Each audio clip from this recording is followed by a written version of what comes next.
Saturday morning, Kruger and Chapman back with you for another Saturday morning extravaganza, the final Saturday before the NFL draft. We're going to have dueling mocks. We need you to grade them. We're going to go with the latest intel, hopefully the best mock you've ever seen. Let's go right now. Come on aboard.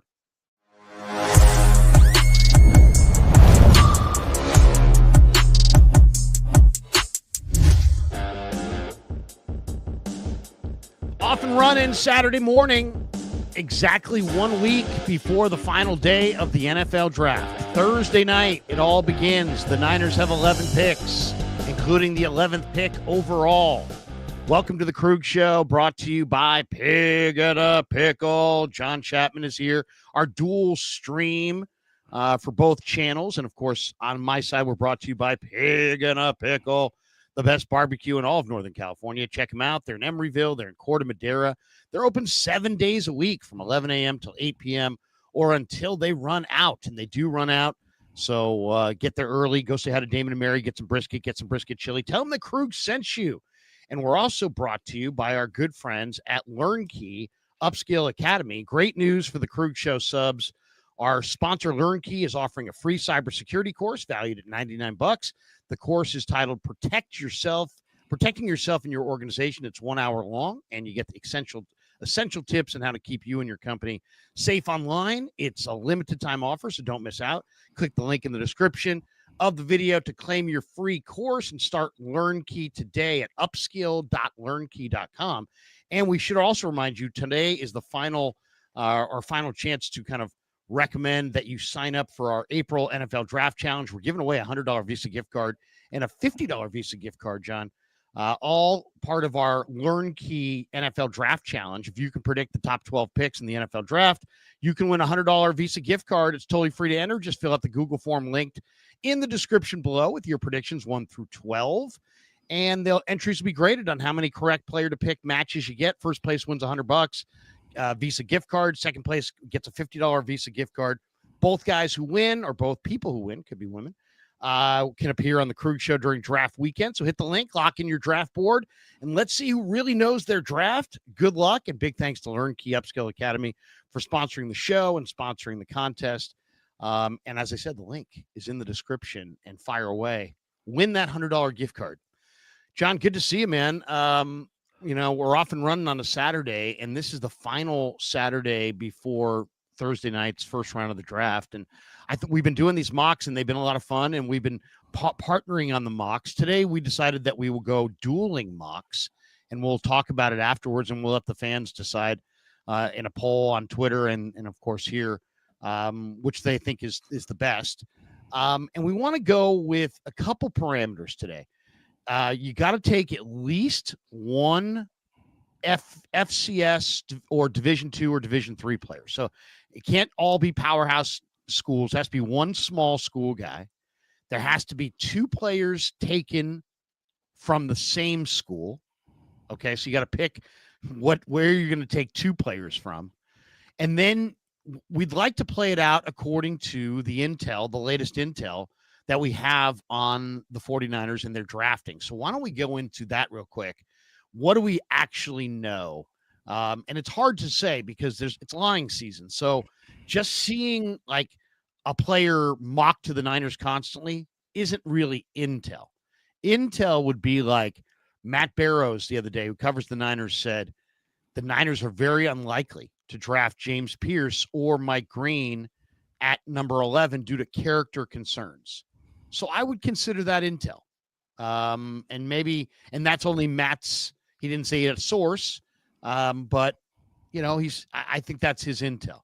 Another example of intel would be Tony Pauline went on Steph Sanchez's pod this week and said that in his mind, based on the people that he's talking to, the Niners are down to the defensive end or the defensive tackle at 11. Shemar Stewart or Walter Nolan were the two guys he named. But who knows? Maybe, for our intents and purposes, maybe we'll go, either D end or D tackle or D end or D tackle with that first pick. Maybe. The other intel that Tony had was that he believes the 49ers really like Vatek corner Dorian Strong on day 2, and they also really like Olufemi Oladejo on day 2. So that means day 2 corner, day 2 edge rusher. So maybe maybe we'll try to fall in line with that, and maybe look for either those guys or maybe those positions on day 2. So and then trades are totally fine. If we wind up with the same number of picks, great. If we wind up with a different number of picks, that's all right as well. We're going to use the draft simulator called what's it called again? Stick to the model. Stick to the model. So we're going to use that one, and I've only used it once, so it's not like I've got secret little corners of the mock draft where I know where all the good players are buried. I really don't. I'll have to just kind of discover it as we go. So, John, is there any, based on your, all this, you've been talking Niners every day and running the channel, one of the more successful channels out there. What kind of reaction, what kind of intel? I mean, I just threw out the intel that I've heard, but you may have some more intel that you think we could add to kind of our draft thought process before we get rolling. You look at just the track record of John Lynch and Kyle Shanahan and their draft evolution, which they have changed kind of the parameters throughout their 8 years, now 9 years, with the 49ers and how they target certain players. The one thing that has remained 100% consistent is when they have a dire need on the roster, they address that, especially if it's at a premium position.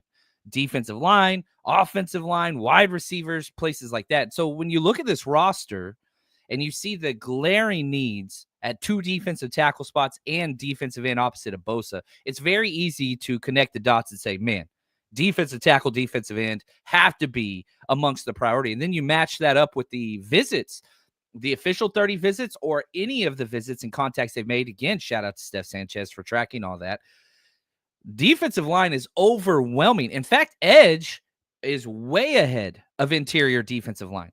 So, I think the majority of 49ers fans would say defensive tackle is the biggest need. That's what I would say as well. But whenever you look at the meetings and the top 30 visits, edge is by far priority one. So, you stack that with Tony Pauline's, what he said, edge in round 1 seems to make the most sense. They have spent the most time Mikael Williams, Shemar Stewart, James Pierce Jr., David Walker. They have met so many guys that are going to go early at the edge position in their top 30. I think that whenever you get all these things that are all agreeing together and you sift through lion season, as you talked about, I think you're 100% right, Larry. I would be shocked if the first pick was not a defensive lineman.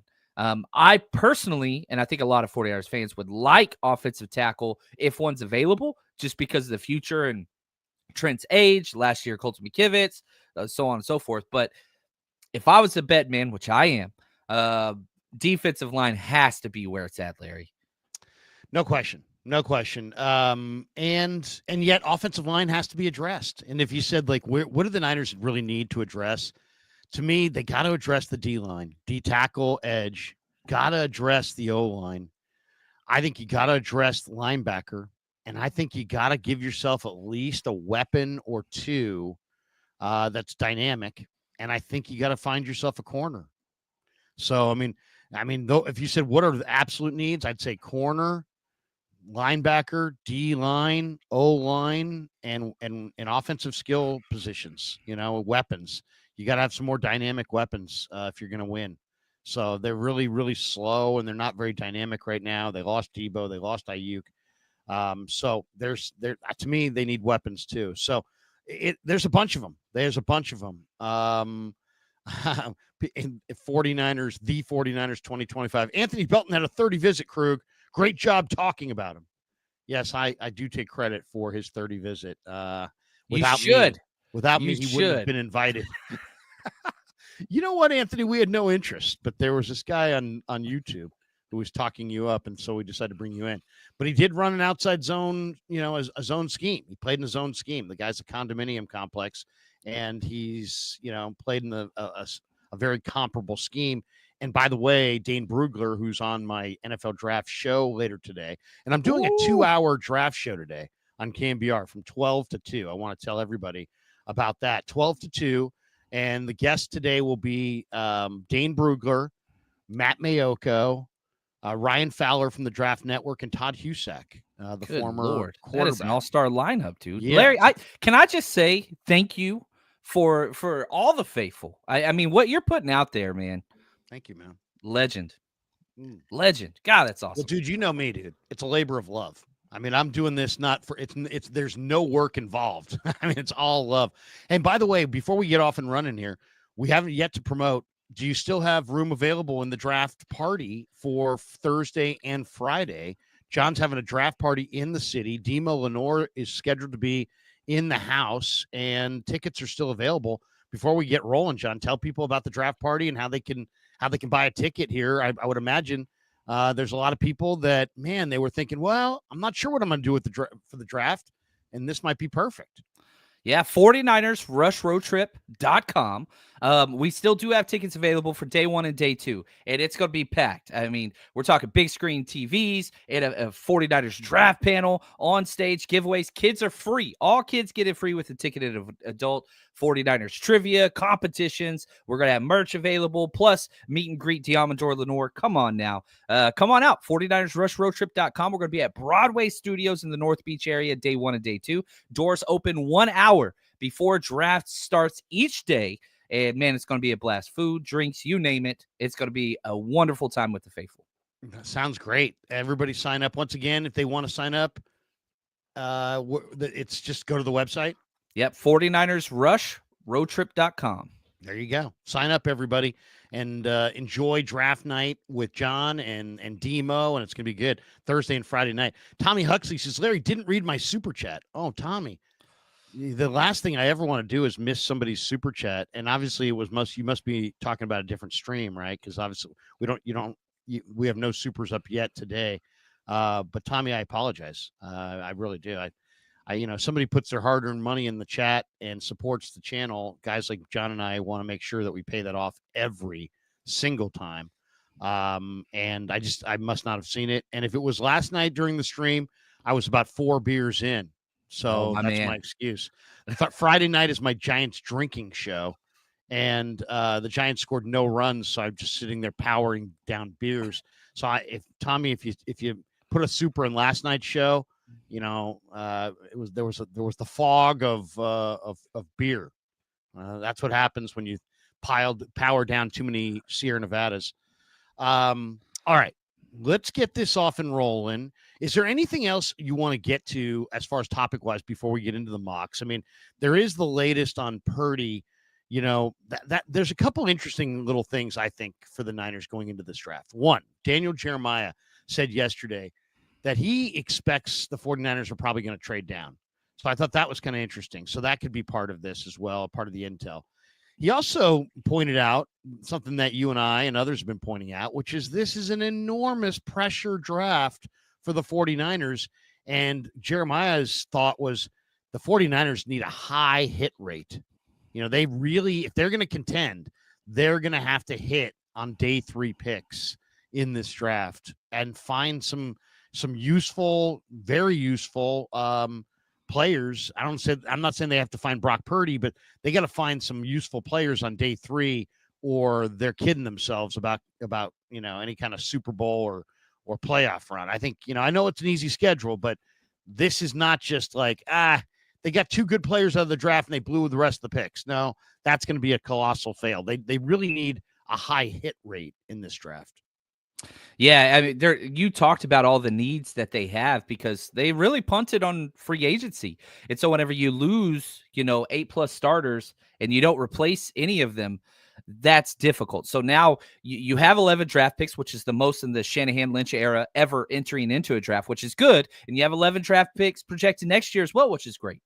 But now you have to hit on those. Yeah, you walked away from the draft last year with 4 quality players. Got to do a little bit better, which you're setting the degree of difficulty of draft settings at 10 before you even walk into draft weekend. But hey, you got to hit, and there's room. And in the past, Larry, when we do these mocks, we'd be like, man, I'm not sure there's enough room for all these rookies. Not this year. There is room, ample space for rookies to make it at any position, offense, defense, you name it. Got 11 picks. If you can get 5 hits, then I think you're going to be all right. As far as is there anything late breaking, that maybe people are unaware of or whatnot? I would say the only thing that I saw that I thought was interesting as far as late breaking stuff, John, was Jackson Dart and Mikael Williams, who had been planning to go to the draft, are now not going to the draft. And Hairston, the corner from Kentucky, has announced that even though he wasn't planning, now he is planning. And generally, when I see those headlines, my thought is the guys who are going are getting really, really good indications about where they're going in the draft, so they want to be there. Guys who don't want to be there are getting the opposite. They're getting indications that they may not go in round one, and they don't want to be the subject, like Aaron Rodgers was, of the cameras for 3 hours in a national TV thing, or be the last guy in the green room, and so on and so forth. So I'm actually kind of happy if this is the case. If I saw Todd McShay late last night in a video said that he felt like Mikael Williams' ceiling was 13. Who's 13 in this draft? 13, two. That's Miami, Yeah, which I think they're going O-line or corner, but yeah, around that range. Yeah, he said right around that range. Maybe it was a different team, but it was definitely behind 11. It was like that. He said that the highest for Mikael Williams would be 13, I think he said. So I'm not a big Mikael Williams fan because I mean, to me, I just watched a lot of his games and I didn't see a ton of production. I will say this, I'm a little bit more favorable on Derek Harmon than I was a week ago. I'm a little bit more favorable on Kelvin Banks than I was a week ago. I don't think those are heinous picks by any stretch. I know Harmon doesn't have great numbers against the run, and some scouts think Banks is a guard, but I think there's enough movement ability to stay at tackle. So I'm not totally anti those picks, but I'm not feeling the Mikael Williams one. And to me, I hope that's probably, to me, the same fears that most people have about Shemar Stewart. I have a lot of similar fears about Mikael Williams, slightly different, a little bit less athletic, but the production I didn't think was there. So let's get into it. We won't go any further. And what we're going to do is we're not going to try to jump back and forth. We'll let John go first and put together the mock, and we'll just root them on, and then I'll jump in, and then we'll compare. And by the way, we have one super here from Shane Colamarino. Is this one of your regulars, Johnny? Says, "What's up, John? Larry? Just want to show some love to the two best doing it." That's what's up, man. Oh, that's us. Thank you, boys. Wish I could make that draft party, John. I personally hope there is an offensive tackle for us. We need a line for Purdy. So there you go. Out of the chute. And then let's see. I also highlighted this one. Mason Wright. I need a Shemar Stewart discussion because you two are on opposite sides of how you view him. We can get into a quick Shemar if we want at some point here. I don't know if you want to talk about Shemar right here. You want to push it back. I mean, we all know the yin and the yang of this, right? Shemar Stewart was a guy who played defensive line for A&M. And if you watch A&M, as I do, they didn't play him at defensive end all the time. They moved him around. And sometimes he played inside, and sometimes he played in like 3 different spots on the line over the course of the year. And he got pressures. He led them in pressures, but he didn't finish. And his missed tackle rate was through the roof. But then he went to Mobile, and A&M always knew what they had as far as a big-time talent. He was a 5-star guy, right? He's super huge, super fast. And he led them in pressures on a good line with good players on it, but he didn't finish, and he missed too many tackles against the run. So that's his film. Then he goes to Mobile. And by the way, the upside of Shemar is that he plays ridiculously hard. He really does play hard. He doesn't have any consistency to his hand placement, and he doesn't finish, and he needs coaching, and I don't think he was well coached.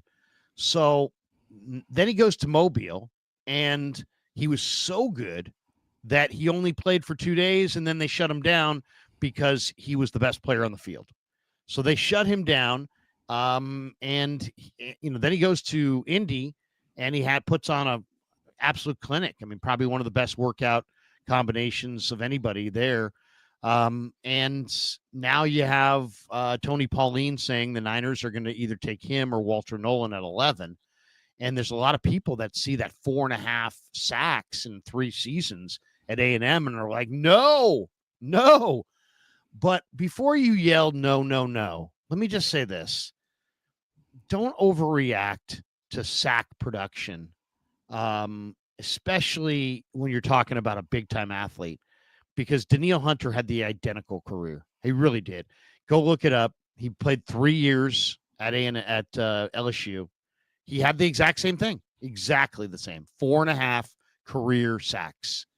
And Danielle Hunter, because of those 4.5 career sacks, didn't quite have the workout numbers that Shemar did, fell. Yeah, I think he went in the 3rd round.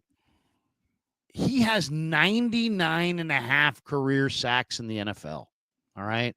So I'm not saying the production doesn't matter. I'm a big believer that production does matter. I'm not saying that pressure is all that matter. Sacks matter. I mean, they absolutely do. You got to get the guy on the ground. But ultimately, like Dane Brugler, who's I think pretty sharp, says that he thinks that the combination of his traits and his motor, that he's going to have a great NFL career and his best football lies ahead. And that's all I would say as well. I understand the pause, and there's pause on a number of prospects, and that's the reason to pause on him. He didn't finish, and he missed tons of tackles, but he's a very, very good run defender. He's a high motor guy with unbelievable traits. And it really, from the Niners' perspective, if I was John Lynch, I would probably put this decision in the hands of Chris Kasarik and Robert Saleh and lean heavily on what they recommend. If they say Walter Nolan, I'm going Walter Nolan. If they say Shemar Stewart, I'm going Shemar Stewart. If I'm Lynch, that's how I feel about it. Those are the coaches that have to coach him up. So that's kind of how I feel. Go ahead, John. I mean, obviously, you can give the other side. I mean, I think we laid it out, but give me your perspective for sure. Yeah, I think that this is like the classic scout versus coaching conversation. And you get these prospects that are easy to fall in love with from one side or the other. And Shemar Stewart is a scout's dream, which, Larry, I think you're one of the better. You are a scout. Like, you couldn't delete that from your nature if you tried to. And so you see the traits, you see the body, you see the workout, you see all those things. And it's just like, wow, if the ceiling play is off of the charts. I look at things a little bit more from a coaching perspective, and I'm just like, man, why could this guy not get the production at all? And I do think that he is a quality run defender, but I do struggle with, whenever I'm watching the tape, he loses outside contain consistently because of the lack of awareness for him. And you said it, like, the traits are there. Can you coach them up? And so if you can get Chris Kasarik and Robert Saleh to sign off, because I guarantee you the 49ers scouts love this dude, and they did have him in for a top 30. So I think that the problem that I have is I don't like swing for the fences picks early. I like those picks late. I want guys that are going to make this roster. Now, it'd be different if we're sitting here and it's the 2022 Niners, fresh off a deep playoff run. You've got depth, you've got consistency, and whatever else. But I don't see that as this roster. I'm like, you can't miss early. And I'm not sitting here saying Shemar Stewart's a miss. Mm-hmm. I don't personally like him as a first rounder. If he fell to the second, which he won't, I'm fine with missing out on that opportunity. And this is another problem with the draft is I don't think that there is a guy that is going to be there at 11 that everybody's going to be like, yep, this is a surefire hit at a surefire position, and everybody likes some scouts and coaches. That's just not this draft. It really, really isn't. But somebody's got to go at 11. If it was Shemar Stewart, I can understand it. I would not like it. But you do have to fall in love with the ceiling on him. Like, that is imperative, and that's what he brings. The movement and the motor are off the charts. The work ethic off the charts. It's just the football awareness during the plays I always struggle with. But, man, it's not for a lack of effort or a lack of, workouts or whatever else. He just hasn't put it together. Me personally, I have him ranked 50th on my board. I know I'm way lower on him than almost everybody else. But if you want to convince yourself of the Shemar Stewart, you have to buy into that ceiling, which is elite. And if he hits it, you are getting Danielle Hunter. That is exactly what you're getting. If he hits, 4.5 sacks through 3 years is rough. That is hard. It's low. I mean, it's low. He did lead them in pressures, but sack pressures are nice, but sacks are the ultimate. One other thing I thought was kind of interesting today. Did you see that Jalen Walker and Mikael Williams had a follow-up workout? Mm-hmm. I mean, shirt and shorts workout. Jalen Walker's going to blow the doors off anybody, probably in this draft class. And I love Jalen Walker. I just struggle again. Man, what is he? We talked about themes for our mock draft. My theme is going to be experience. I want experienced players.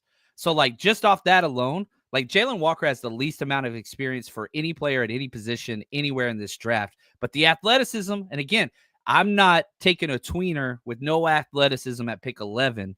I know a lot of people have him as a top 10, and I do not disagree with that. Football, selfishly, I want to see him go to a 3-4.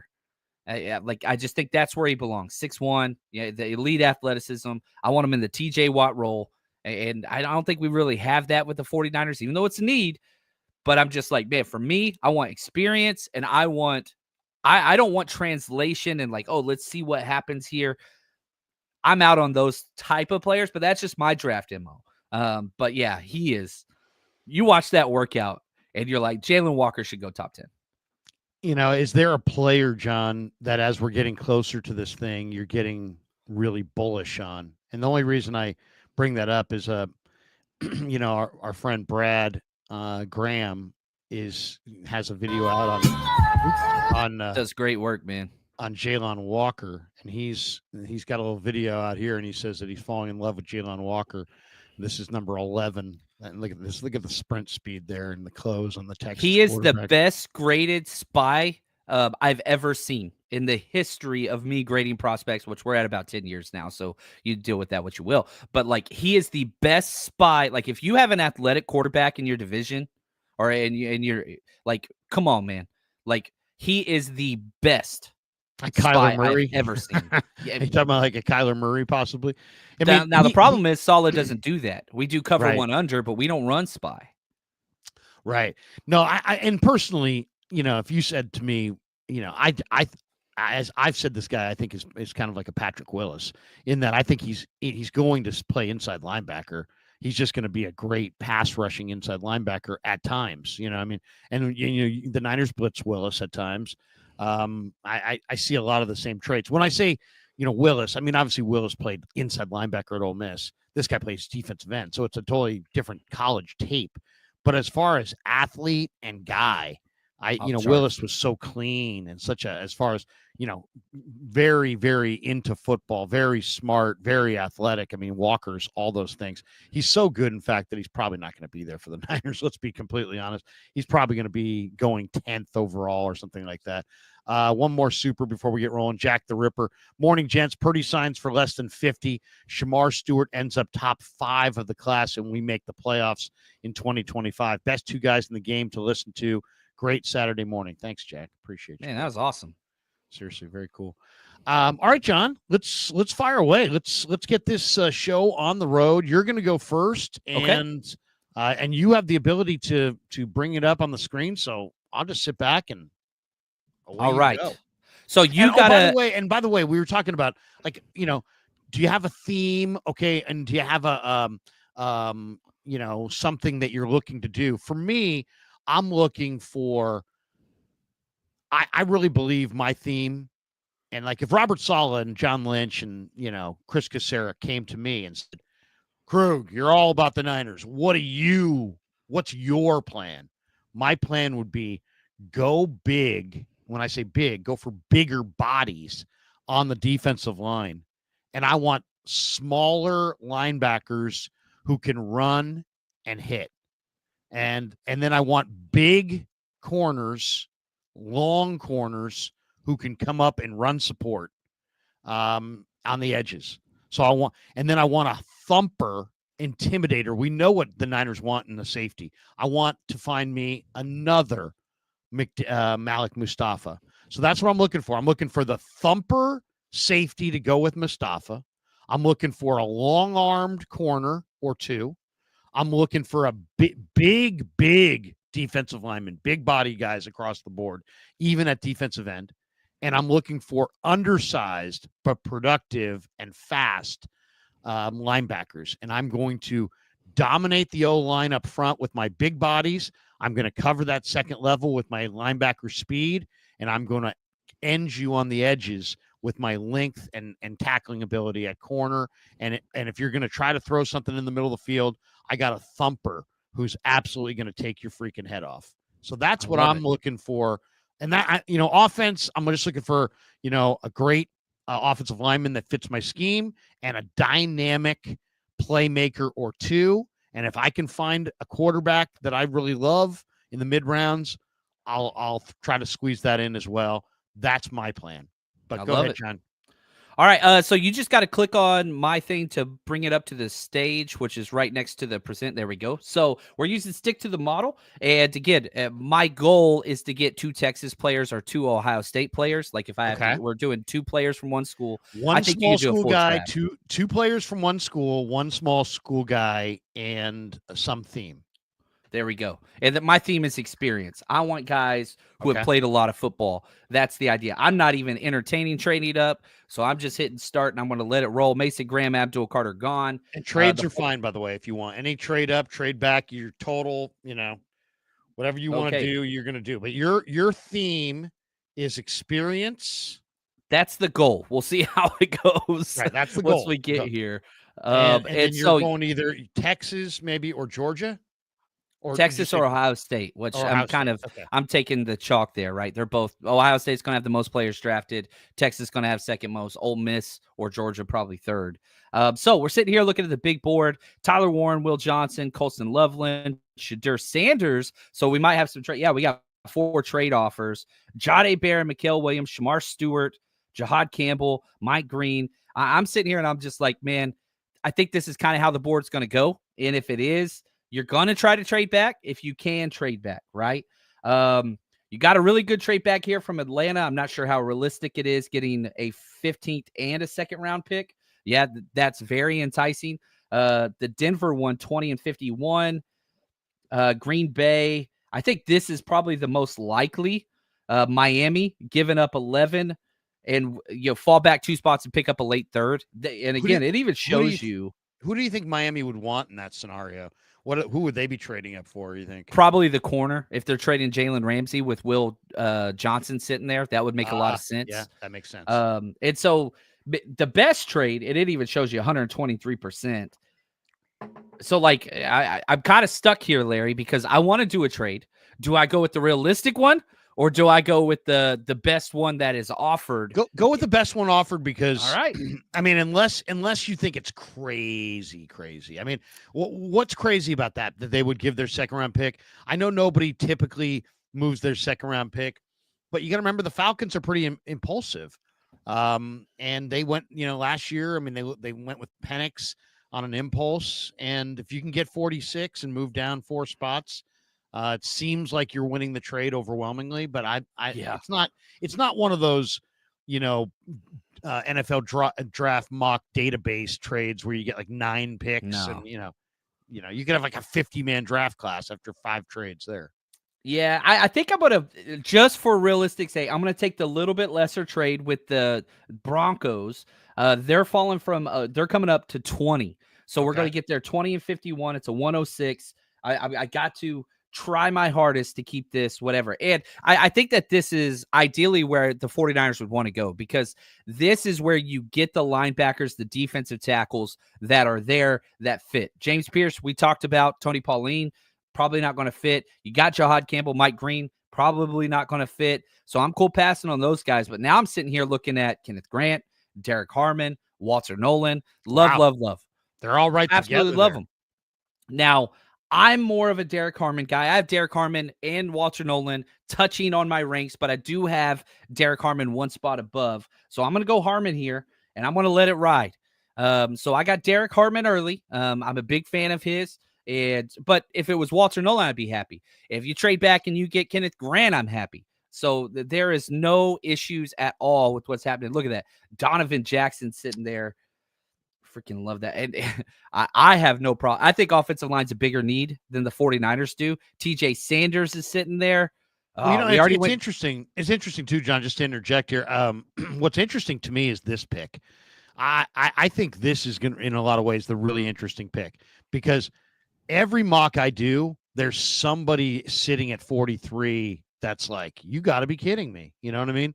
So I kind of feel like 43 is going to have a number of players there that really could have been first-round picks. Yeah, well said. And I love the third round is my favorite.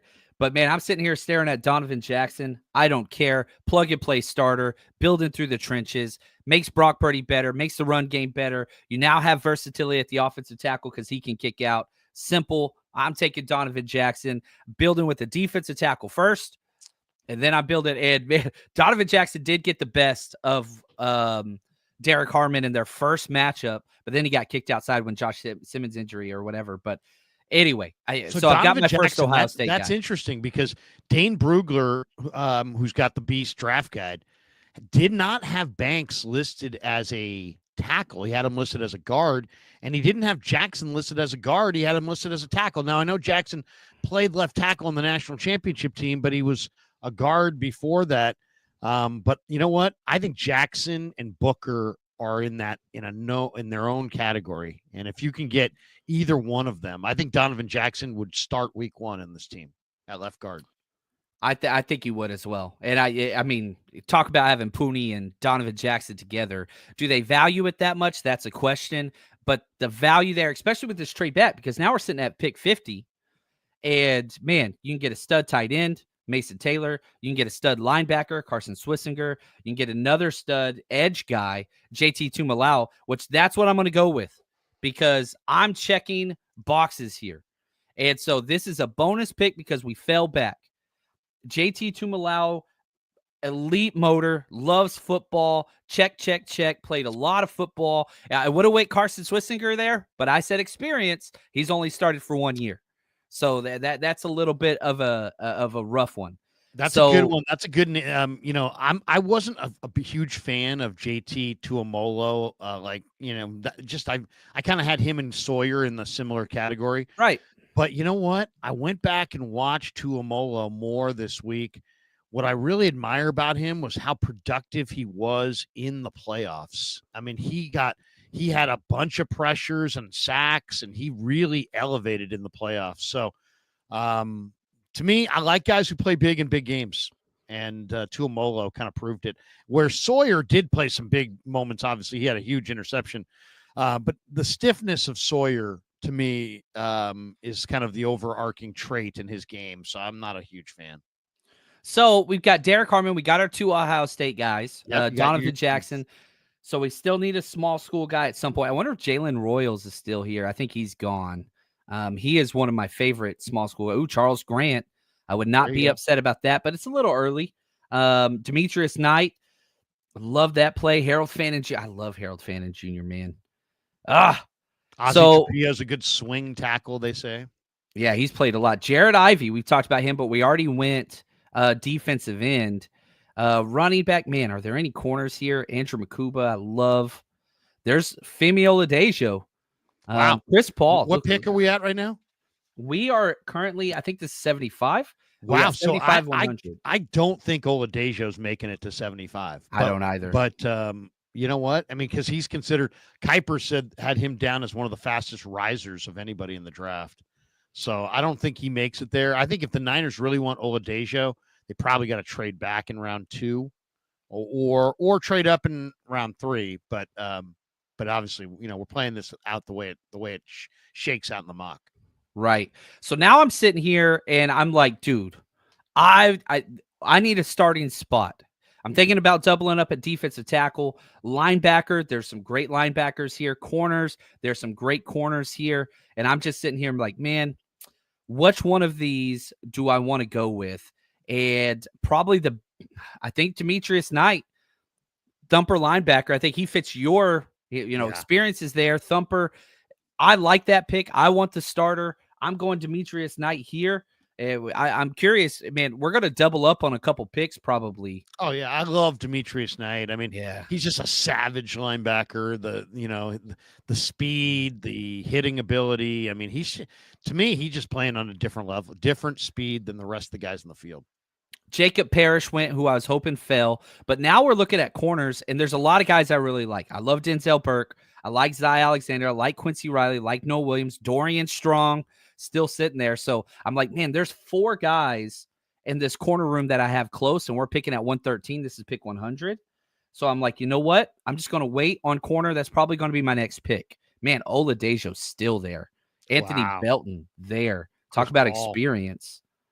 Oh, Kyle Williams still there. I think I'm going Kyle Williams. I'm getting the versatile wide receiver and just checking boxes. And whenever we come back up, I'm going to take corner here almost no matter what. Yeah, Quincy Riley, Dorian Strong. We're taking Dorian Strong. Now, it's funny that you said, Pauline said day 2. I have a 4th round grade on Dorian Strong. Dane Brugler has a 4th round grade on him, but he didn't run a great 40. We're talking about a 4.50 40. He's played a lot of football, though. Experience, big press man coverage. Yeah. So I'm going Dorian Strong here. I think this is, I have a 4th round grade on him. We're taking him here in the 4th. I'm cool with that as well. Well, I mean, here's the thing, John. There is going to be, some player that you just don't expect is always. That's just the way it works. I mean, it's like somebody's going to slip through the cracks, and it's so you never know. I mean, I know that some of these things look like they may be unrealistic in a mock draft setting, but you'd be surprised how, weird things happen in these drafts. And so, like, my favorite thing about what we've done so far is we got a DT, we got a defensive end, we got a linebacker, we got a corner. So now it's just like, okay, what do we got to do? Let's have some fun. And man, I got to find some small school guys at some point because I'm in trouble. Jackson Slater's sitting there, but we got a guard. Upton Stout, but we've got a corner. I'm not really seeing a lot, so we're going to have to wait. We're going to hold our small school spot till later. Okay. I'm going with the favorite. RJ Harvey is maybe my favorite running back to watch in this class. He is just electrifying. Yeah. I have him and DJ Giddens, which, man, shout out to Stick to the Model. My rankings reflect almost this exact same order. I'm going RJ Harvey here. I love that dude. Watching him play football is just worth the price of admission for sure. He's electric. And he's a 4.4 flat guy, but he also carries some heft at 210 pounds on a 5.8 frame. So, he's short, but he's kind of a little thicker. And he's really, really explosively fast. He's fun, man. He's fun to watch. I'm going to try to make sure he finds his way to my mock as well. Man, I'm struggling finding some small school guys, Larry, if I'm going to be honest. Yeah, you just need an FCS player. I don't know how deep the mock is as far as how deep it goes. So yeah, I think I'm going to hold off a little bit longer. We've got Chase Lunt here, Connecticut.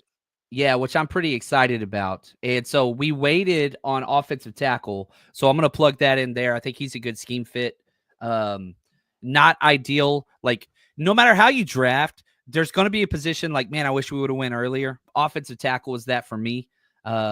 Jeffrey Boss is still there, man. Linebackers are falling. Yeah. The day 3 linebacker market's going to be really nice. Yeah, I wouldn't mind going with another defensive tackle. There's some quality guys here. I'm really big on Yaya Black. Huge. Riley Mills, Howard Cross, Tonka.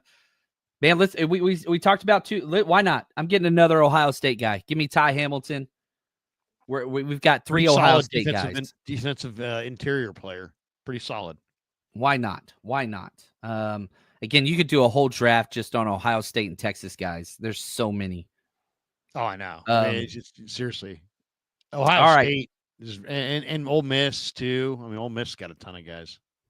So what don't we have? We've kind of gotten everything. Don't have a safety. You got D tackle. You got the left guard spot. You got the edge rusher. You got a linebacker with Demetrius Knight. You got a wide receiver in Kyle Williams. You got a corner in Dorian Strong. You got a running back in R.J. Harvey. You got a tackle in Chase Lunt. You took Chase Lunt, yeah. And then you got another backup defensive tackle in Ty Hamilton. So, Dude, yeah, you Boss have is two there. defensive tackles. There's some players that are your guy, Kyle Manon guy. Oh, I know. I like Taj Nick Martin. Brooks, Nick Martin. Some good players here. No This is small this is reminding me why I need to trade back. Yeah. There's some really good players. Teddy There's our Buchanan, tight Jalen end. Conyers. I'm taking Jalen Connors. Yeah, that's a tight good one. end. He fits. Did you see the picture of him and Warner together? Yeah, that was cool. That was cool. There's just something about Conyers that makes me feel like he might be their guy at tight end because he was a teammate of Ricky Pearsall. They brought him in for a 30 visit. He's a big tight end, but he's also a receiver and a blocker. You know what I mean? So there's a lot to like there. Well, I'm sitting here scrolling. Toronto, by the way, I asked Dane Brugler, was there an undersized day 3 linebacker that he felt fit the Niners, and he said Kane Medrano. Who I guess ran a really good 40. Now I've got to get a small school guy. Why not go Sean Dolak, right? Linebacker, yeah. Buffalo, leading tackler, right in the country, a special teamer. I got my small school guy, so I checked that box. Yep. And now this is the last pick of the draft for us for the 49ers. And man, you're staring at. This is the last pick. Yeah, and you're at. Look at the board. Yeah, there's a lot of guys there, man. Players. This is an incredibly good mock. Jay Higgins, Teddy Buchanan, Jadon Blue, Nick Martin, Jaquavius Marks, Fadil Diggs, edge, damn good player. Jabbar Muhammad, corner. I mean, Brady Cook is there.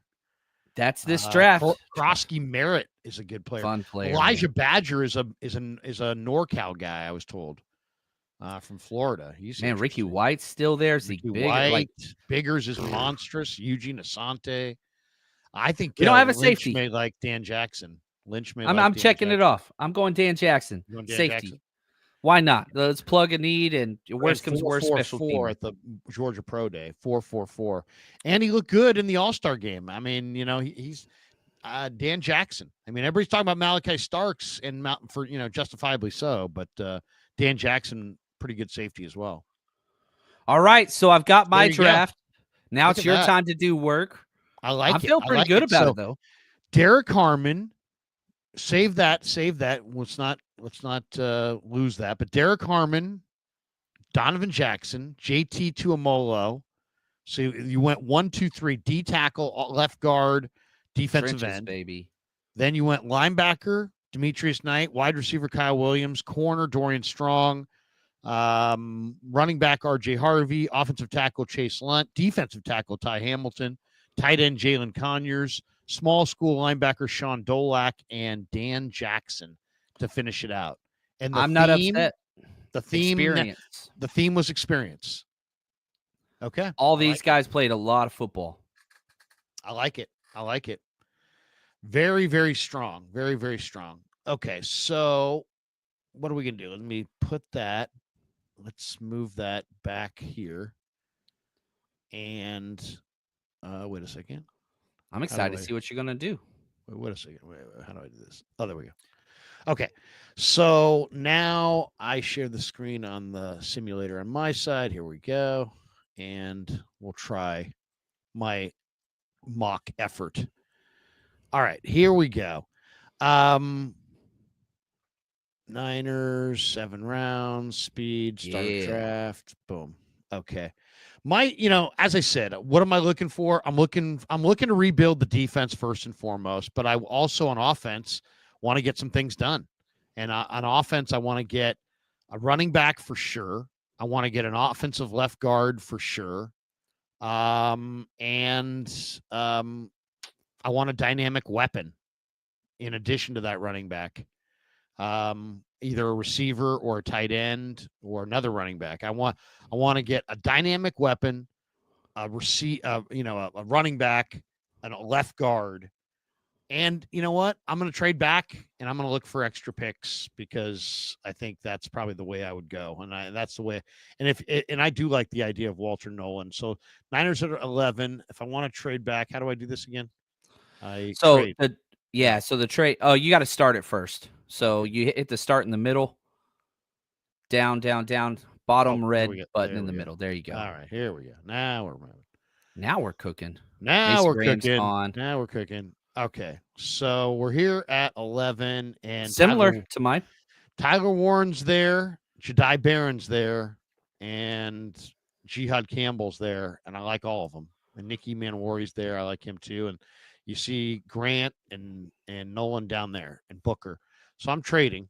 So let's go to the trades, and I've got 3 coming my way. Nice. So let's see what we got. Cincinnati is offering 17 and 49. Green Bay is offering 23 and 54. And the Chargers are offering 22 and 55. I'm taking Cincinnati. Yeah, and that's close to the trade back I did. So, like, we're getting comparable trades and comparable boards. So that's interesting. I really hope one of those happens. I made that trade, right? Did I make that trade? Yep. Yeah. Okay. I made that trade, and let me see. Did it go? How come Tyler Warren's still there? You got to hit start. Yeah, I can hit start again. Okay, I haven't moved myself around this one that much. Wait, why is it not? I'm hitting start. It's not going. Let's see. Oh, no, you're on the clock. He's still there. He's still there. Yeah, if you click on draft on the top left, it'll show you all the picks that just happened, and then player shows you where you're at now. Oh, so yeah, click right there. Draft. Oh, so now, so I traded from 11, and so then at 11, Shemar Stewart went 11. Bengals traded up for Shemar Stewart. Tet McMillan goes to the Cowboys. Matthew Golden to the Cardinals. I think that might be reversed, by the way. Will Johnson to the Colts. Mikael Williams is off the board to the Falcons, and Jedi Barron goes to Miami. So here I am, 1 pick in front. Let me see. I've got offers to trade again. Let's see. There you go. Cleveland is offering 33 and 67. I don't want to go that far. Minnesota's offering 24 in future. I don't want future. Giants are offering 34 and 65. That's I don't know if I like that. Tampa's offering 19 in future picks. That's too far. Let me see. Let me how do I get out of close? There we go. Yeah, there you go. All right. So let's take a look. Who's available? All right. Well, we're sitting here at, this is a little bit of a reach area. But do I trade further down? I think I'm going to take Walter Nolan here. He's your guy, man. Walter Nolan. And by the way, Ole Miss is going to be the team that I try to pick from. They're going to be the team that I think I get somebody from, multiple players from. So many D linemen, linebackers, corners. I mean, good gosh. Trey Amos just went, so that he's off the board. Okay, so now I'm in the second round, and I've got Walter Nolan. And I'm looking down at this list. It's an interesting list. Do I go? There's a lot of different ways I could go here. Do I go with the receiver? Do I go with a lineman? I think I'm going to go offensive line, and I'm going to go Donovan Jackson. Look at that. We doubled up, man. Donovan Jackson, there's a lot to like. I would be okay with Ursary as well, but I'm going Donovan Jackson there. All right, so now I'm in pick number 46. Or no, wait a minute. I'm in pick number 43. It's 43. No, so 43 is what you just did. This is the one you got for trading back. I don't remember the number. If you click on your picks on the right, it'll show you. Keep going to the right. Yeah, there you go. And it'll show you the number. This is 49. This is the pick that I just got for trading down. So 49. All right. I just exit out of it, I guess. Yes, sir. Yeah, there we go. Okay. So 49. Let's see who's on the board here. Go Travion Henderson. Whew, there's a lot of good players here. I got Ole Miss as my theme. I could go Trey Harris. Kind of like that. Jalen Royal. Got a lot of the receivers are here. Huh? Jalen Knoll, Jalen Royals.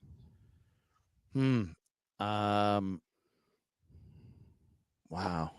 Let's see. Okay. I think I'm going here. I want size on my defensive line. And I've got, let me see, let me look at the other defensive tackles who are there. So Farmer and Alexander and Omar Norman Lott are all there. CJ West, Aeneas Peebles, they're further down the board. Let me see corner wise. Who are the corners?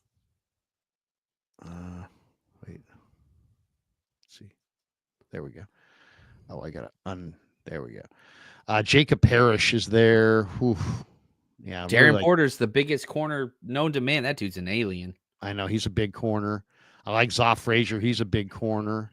I like Noel Williams. He plays like a big corner. Dude, that dude is a warrior. Yeah, he really is. He really is.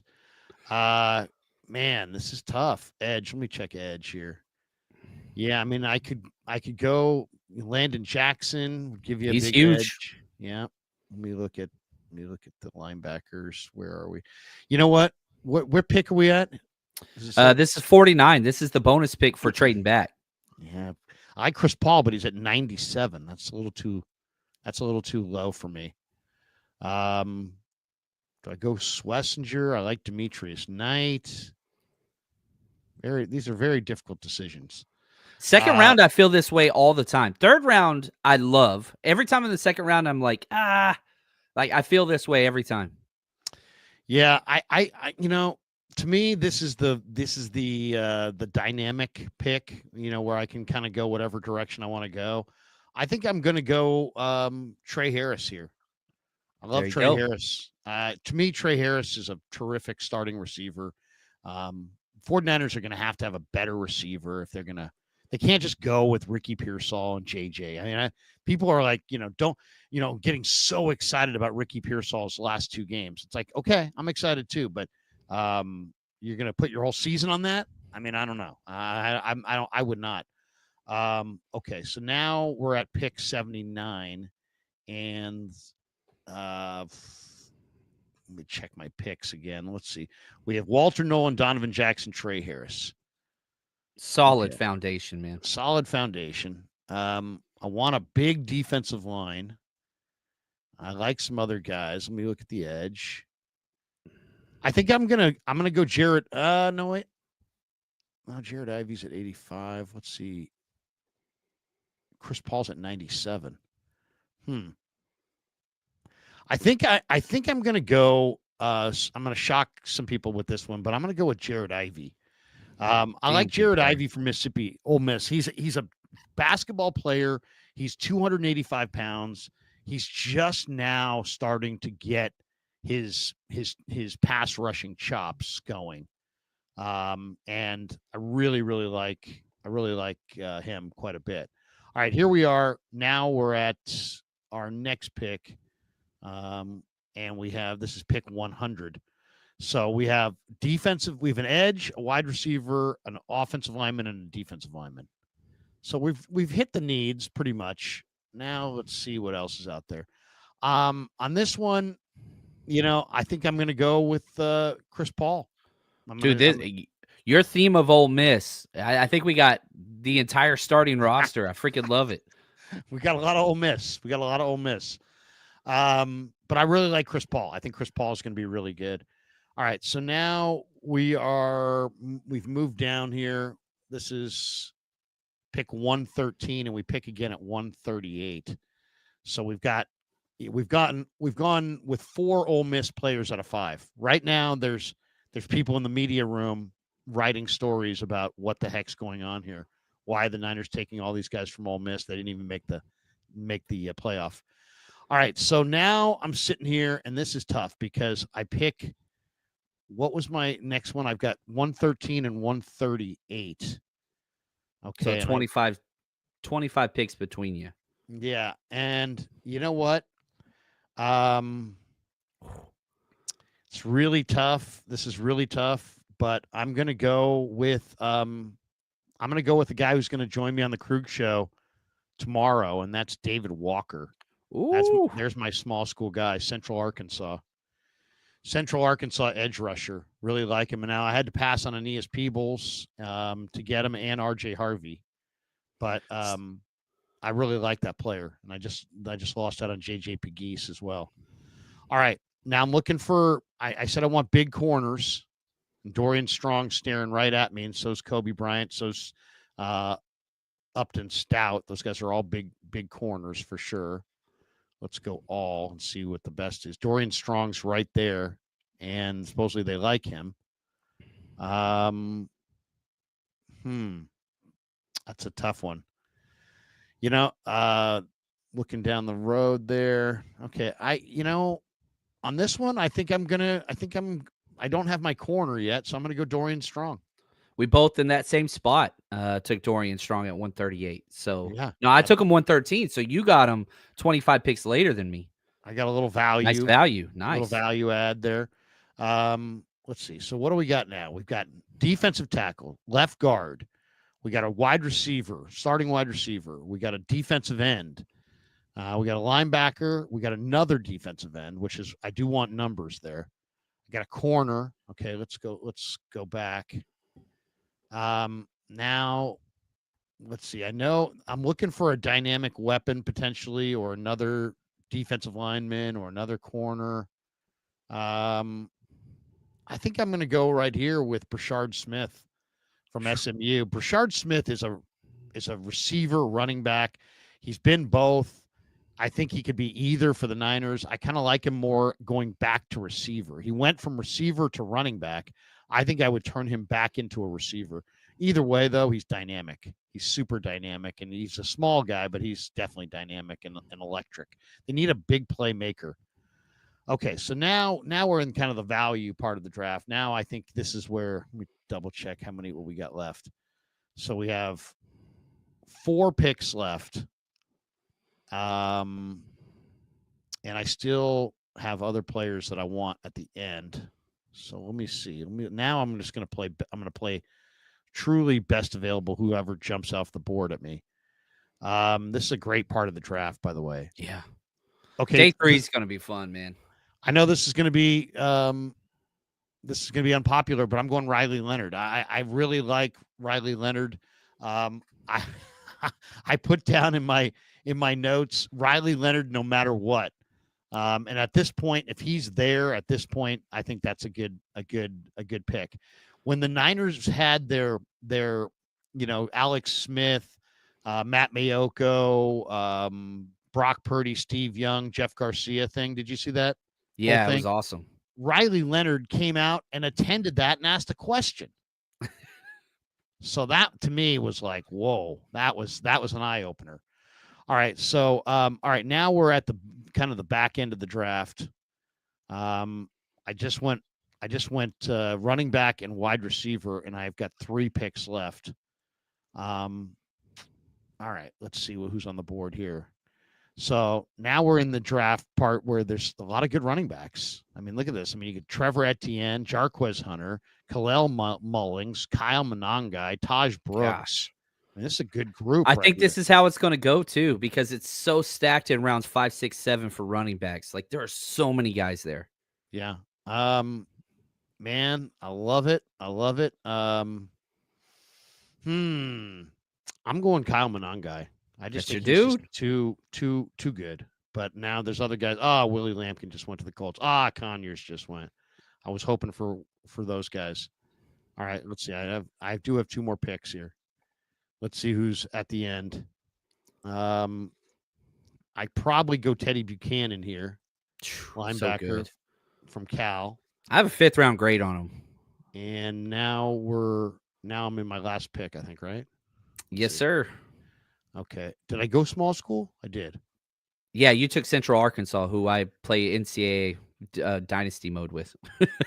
Okay, I think at this point, the guy that I'm going with here, I'm going with this guy from Jackson State, Robert McDaniel. This guy is awesome. I don't know if you've seen this. I have not. Footage. This guy led the nation in personal fouls. He is absolutely a monster hitter. This is the kind of guy that makes you go, where the hell is that guy? Now, let me just double check. Let me see my picks, make sure I have everything I need besides this. So I got defensive tackle, guard, wide receiver, defensive end, linebacker, defensive end, corner, receiver. No offensive tackle or safety. No offensive tackle or safety. This guy's a safety. But there's no offensive tackle here. Let me see. Let's take a look. Or tight end. Yeah, I didn't get a tight end either. Let me see.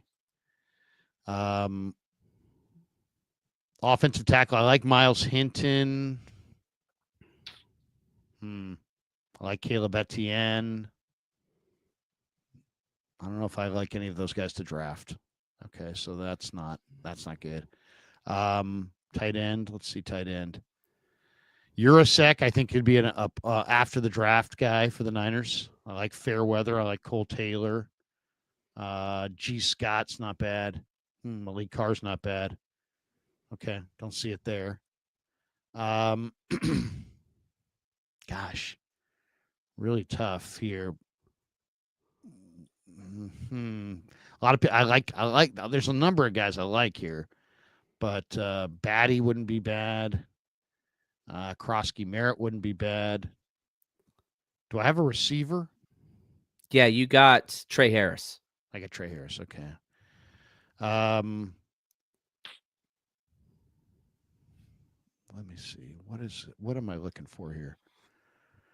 I could go another linebacker. I don't really want to go offensive line there. I just don't quite like it. I don't want to push it where it ain't there. Ricky White's there. Oh no, I'm going Eugene Asante. There you go. Wait a second. Kane Madrano. Dan Jackson's there. Yeah, Dan Jackson might not be bad. You know what? Screw it. I'm not gonna go against my initial. I like this guy a lot. That was a fun process to watch fold out, Larry. This Robert McDaniel. Robert McDaniel. I'm going Robert McDaniel. He's just a ridiculous thumper. So there you go. Here's my picks. I go Walter Nolan, Donovan Jackson, Trey Harris, Jared Ivey, Chris Paul, David Walker, Dorian Strong, Brashard Smith, Riley Leonard, Kyle Monangai, Teddy Buchanan, Robert McDaniel. Gosh, that's awesome. Wow.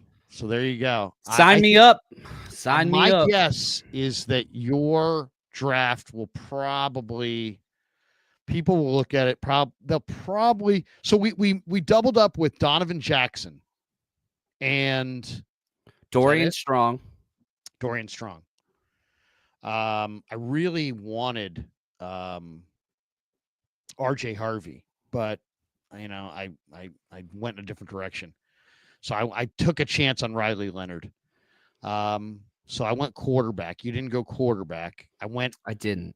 I went one running back, one receiver, and one kind of playmaker in Brashard Smith, but I didn't get that tight end. I do like some of the undrafted tight ends. Anthony Torres, Dom Mazzotti, Rivaldo Fairweather, Jermaine Terry, some of those guys, Ben Urasek. I could see the Niners being very active in the undrafted market as far as that goes. All right, good stuff. Overall, I would say good mock drafts. I mean, how would we evaluate this? I mean, I would say yours filled a few more of the needs. Mine was a little bit more random, going for guys that I liked. So, and that's, I would say, the Niners seem to always be a hybrid of that, because Kyle always gets those one or two just like, oh, I just had to have them guys. And so, like, that's interesting, because I do think that you feel the needs as well. It's just, man, do you prefer Harmon or Walter Nolan? I feel like the consensus is Walter Nolan big time. And then, in the middle, Jackson. Yeah, both went Jackson, which, gosh, that would be, I think he's number 17 on my board. I love Donovan Jackson. He's a tremendous player. I mean, you got to remember this. He stepped in and went from right guard to left tackle. I mean, and played it well. They won the national championship. So, I mean, I kind of am intrigued by him just from the standpoint of, hey, you know what? You know the way this goes. I mean, you go to camp and you're saying he's our left guard, but you never know. Trent Williams could get hurt and be done for the year. And now you have no left tackle. Oh, wait, Donovan Jackson played left tackle for Ohio State. Oh, he can step in at left tackle. Suddenly it's like, well, wait a second. You may have to draft I know right now you have Trent, but you may have to draft your starting left tackle. So it's nice to know that Donovan Jackson's played left tackle at a really high level. That's all. It was a fun process, man. I think it's interesting. I went 3 Ohio State guys. You went, I think, 5 Ole Miss guys. This is a powerhouse program, and this is kind of the result of the NIL. And there's always been powerhouses, but it's going to get more concentrated. And your Texas, your Ole Miss, your Ohio State, those schools are going to start to dominate the draft even more so than they did in the past. And it's going to be more concentrated at those powerhouse programs. It's funny. I think I went 4 Ole Misses, but I would have gone 5 if I could have gotten Amos, the corner. I really liked Amos, and to me, that was the one. If I could have done this again, I would have had Amos there at 49, and I would have passed on Trey Harris, and I would have gone with Amos, the corner, and gone D tackle, offensive tackle, corner, edge, linebacker. I think that's the route I'd rather go than go with the wide receiver early. But I do love Trey Harris, and I think there's the Ole Miss receivers play at a pretty high level. If I was going to go with one extra pick, I would have been looking for Jordan Watkins, the other Ole Miss receiver. Here's the thing about Ole Miss too. I'm not a big Lane Kiffin fan, but he's a great recruiter. And they didn't even make it to the playoff, but I watched them a lot of weeks. Why? Because they got all kinds of dudes. We didn't even mention Prince Mulamalian. He's probably a 2nd-round pick. They've got some other guys that we didn't even mention. But Ole Miss has a ton of talent this year, and that kind of speaks to how disappointing they were because they didn't do anything in the playoff. Juke Joint 523 says Jordan Watkins a 4th rounder. That's news to me. I mean, everything I've seen is round 7 or undrafted. He could be, but we'll see. Let's hit a couple supers. We got that one. We got that one. We got that one. We didn't get these. I don't want to miss any of them after last week. Silent. The more I see him, Ezeraku is the cleanest defensive end. Let's talk about him for a second because my concern with Mike Green is not necessarily about the off-field stuff, though that's a concern, but it's more about the football stuff. He's 6'2", he's 250, and I don't want to draft a guy with the 11th pick who I'm only putting on the field on 3rd downs. And I guess the question is Ezeraku the same kind of thing? He's got great length. I will say this, Ezeraku, there were a couple of games where I didn't think Boston College was very good at all. And yet Ezeraku almost single-handedly, John, kept him in 2 or 3 games because he was just amazing. He's 250 pounds, but he's got really, really long arms. And he's just if you're looking for a guy to just hunt the quarterback, he's really, really dangerous on 3rd down as a speed rusher. I just don't know if he's only a speed rusher. Can he play 1st and 2nd down as a hand in the dirt defensive end in a 4-man front and stand up against a 330-pound offensive tackle and not, and set that edge? And, to me, it seems maybe wishful thinking to think he can do that. And so, here's the problem is because, we started the show talking about production, right, Larry? He had 21 tackle for losses and led the entire conference. Now, will that translate to the next level? The thing about Ezeraku is amazing leverage. And so, yeah, he is smaller.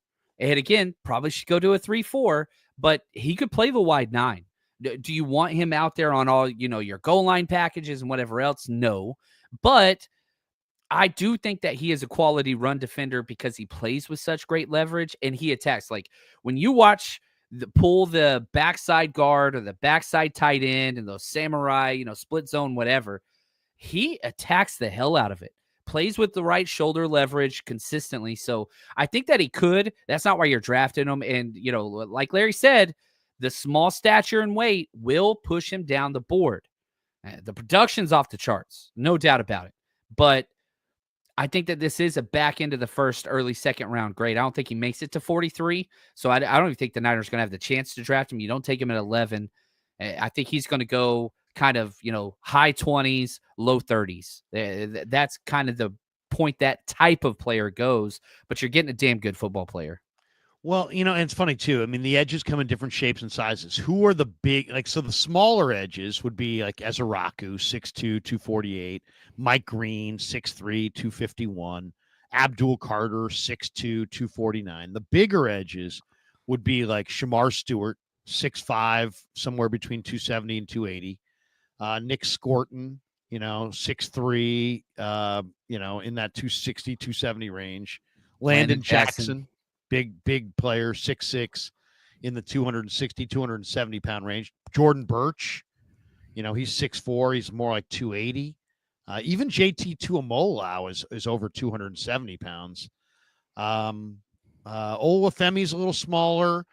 Kennard from South Carolina is a little smaller. Mamalian is 240 pounds. Ashton Gelati is a big. I love Gelati. I love Gelati. Yeah, he's got a crazy motor. David Walker is about 270 on a 6'1" frame. Jared Ivey, who I took, is 6'6", 280. In that range. Tyler Batty is from BYU, is 6'5", 270. So I would say those sound like the guys. Maybe the guy Hassanein from Boise State could be a day 3 Niner. He's 6'2", roughly around 270. So interesting. I'll tell you the two day 3 edge rushers that really intrigue me. I don't know if you've watched either of these guys, John, but Aiden Huntington from Tulane wears like 45 or 46 or something like that number. And he's 6'1", like 275, and he's an edge rusher.